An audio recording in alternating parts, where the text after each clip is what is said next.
ప్రేమ ప్రేమ ప్రేమ అన్న పేరుతో లోకం సర్వనాశనం అయిపోతోంది. సుందరకాండ వింటే అర్థమవుతుంది ప్రేమకి కామానికి ఉన్న సున్నితమైనటువంటి భేదం. ప్రేమ ప్రతిఫలాన్ని కోరదు. తల్లిది ప్రేమ, తండ్రిది ప్రేమ, భర్తది ప్రేమ, గురువుది ప్రేమ. అంతేకాని ఎవరో తల్లిదండ్రులకి ఒక అందమైన ఆడపిల్ల పుట్టింది, కాలేజీకి పంపించి చదివించుకుంటున్నారు. వాళ్ళకి ఎన్ని ఆశలు ఉంటాయి. ఓ ఉత్తముడైన వాడికి ఇచ్చి పెళ్లి చెయ్యాలని, తన కూతురు సుఖపడాలని వాడు కోరుకోడా? ఆమె అందంగా ఉందని నువ్వు ప్రేమించేశావా? ఆమె నీకు తప్ప ఇతరులకు దొరకకూడదని యాసిడ్ పోసావా? సంస్కార హీనత్వం వల్ల కది వచ్చింది. ఎవడి మనసులో ఏ రాక్షసుడు దాక్కున్నాడో తెలియని నాడు కళాశాలలో ప్రతి విద్యార్థి పక్కన ఒక పోలీసు కూడా కూర్చున్నా సరే ఆపగలరా మీరు?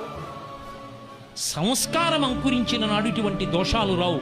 రామాయణం పాఠ్యాంశాల్లోంచి ఎప్పుడు తీసివేయబడిందో, రామాయణ ప్రబోధం ఎప్పుడు పోయిందో, ఇంట్లో రామాయణం పుస్తకాలు ఉండడం ఎప్పుడు తగ్గిపోయిందో, తల్లిదండ్రులు రామాయణం గురించి బిడ్డలతో మాట్లాడడం ఎప్పుడు పోయిందో, అప్పుడు ఇటువంటి విపరీతాలన్నీ పుట్టుకొచ్చాయి.